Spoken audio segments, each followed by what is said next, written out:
You're sleeping enough, but you're always tired. If this sounds like you, I'm going to tell you why this is happening and exactly what you can do about it.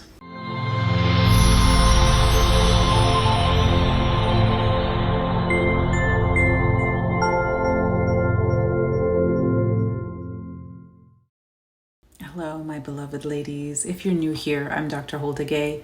I am a physician in the United States, an inner healer, and a self-realization guide. And I help women who feel like they are stuck in the daily rut of stressful emotions, don't quite feel good in their bodies, or keep living the same unwanted life story, whether it's in your relationships, your finances, or your health. Finally find freedom and step into the life of your dreams.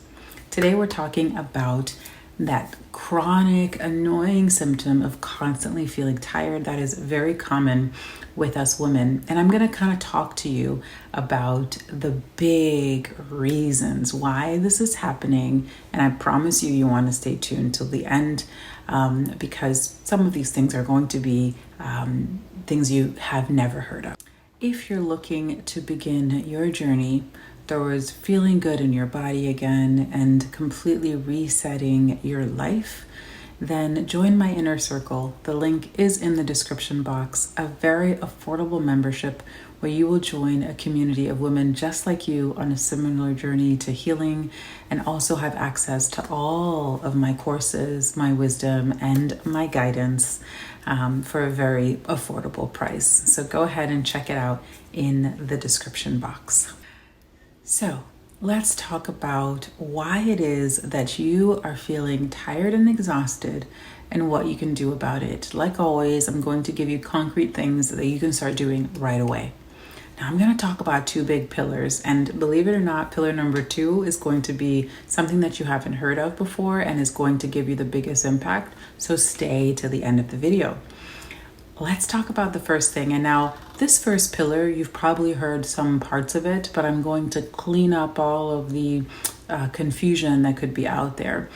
And I call this first pillar making sure that you reset your body. Now, a lot of women will tell me that they are sleeping, they're getting their 8 hours in, but they still wake up exhausted. And this could be true, but make sure that you are actually getting restful sleep. What this means is that your body has to quiet down that sympathetic nervous system. That's the part of your nervous system that's fight or flight, ready to go, and activate the parasympathetic nervous system, which is rest and digest.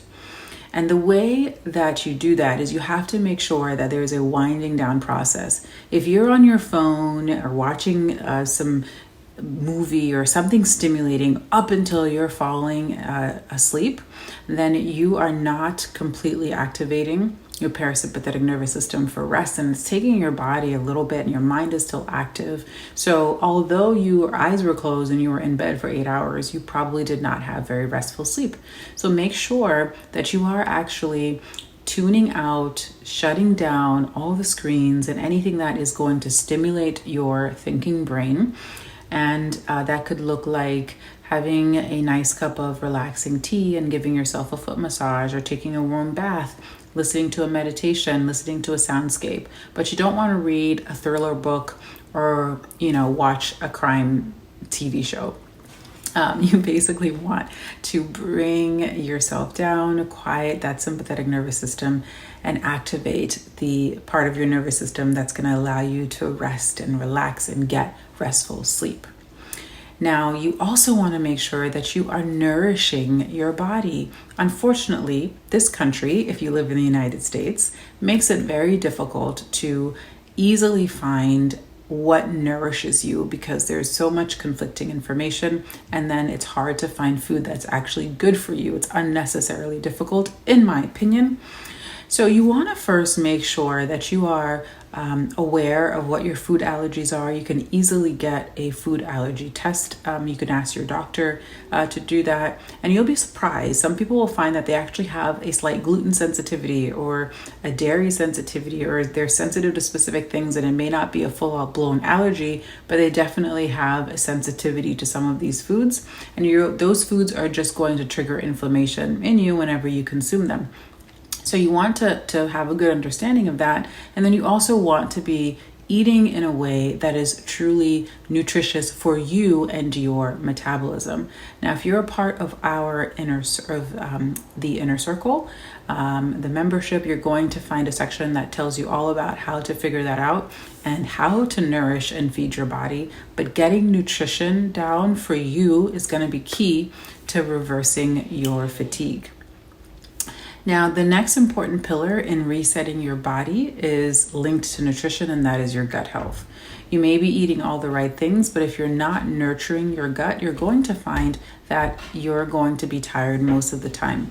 So sometimes that's going to mean repopulating some of the good bacteria that you may have lost through inflammation, through years of not eating well or not consuming the right things. And it also may mean increasing your fiber. So you want to make sure you also pay attention to your gut health as well as how you're feeding your body. It may feel counterintuitive, but you want to move. Your body wants to move. And I notice I'm saying movement and not exercise, because I think exercise is a very triggering word for Americans, maybe for a lot of people.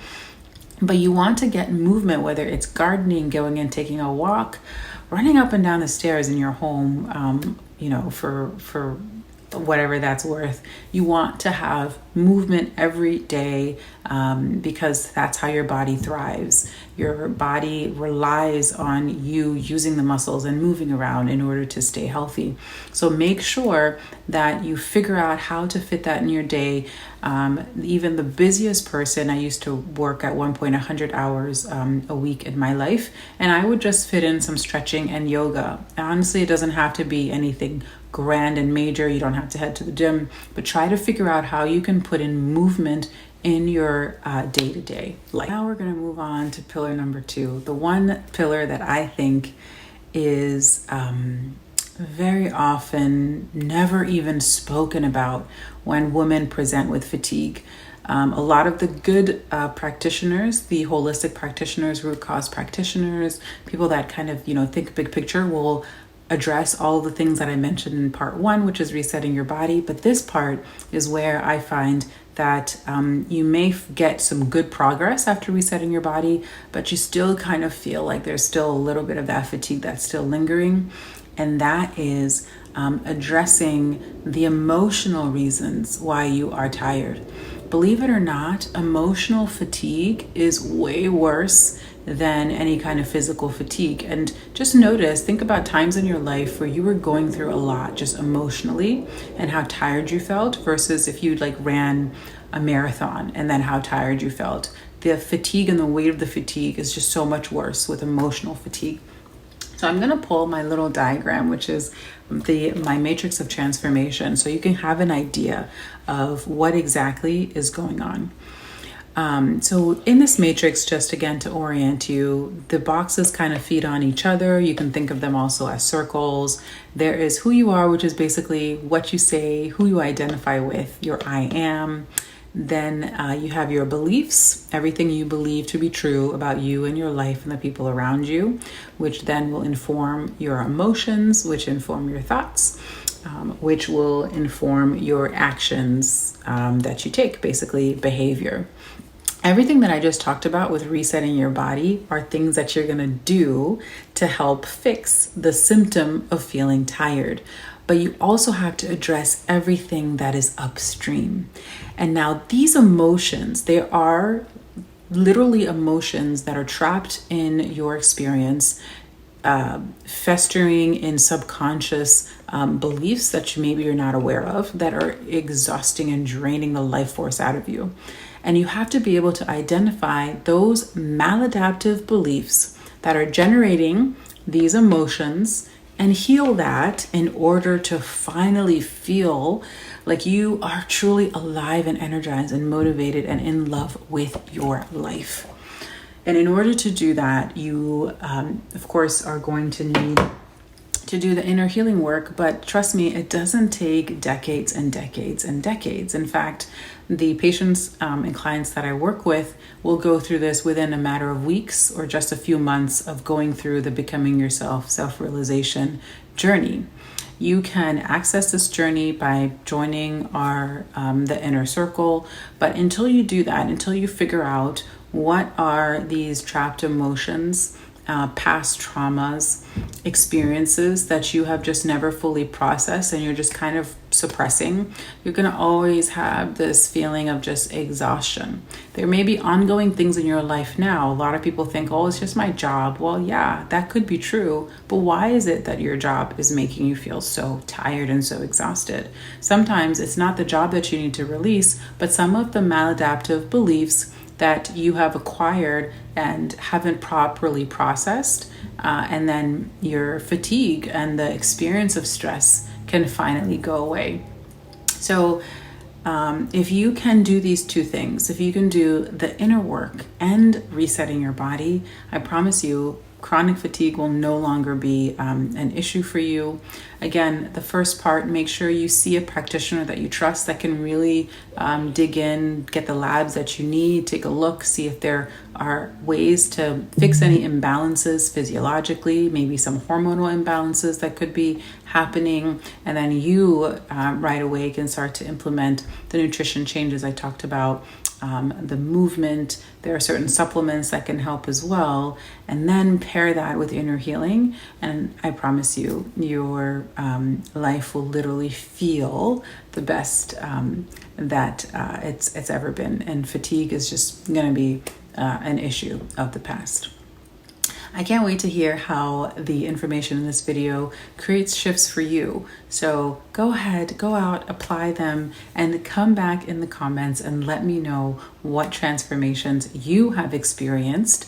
And again, if you want to join a community and a journey for complete transformation, join my inner circle. I will see you there.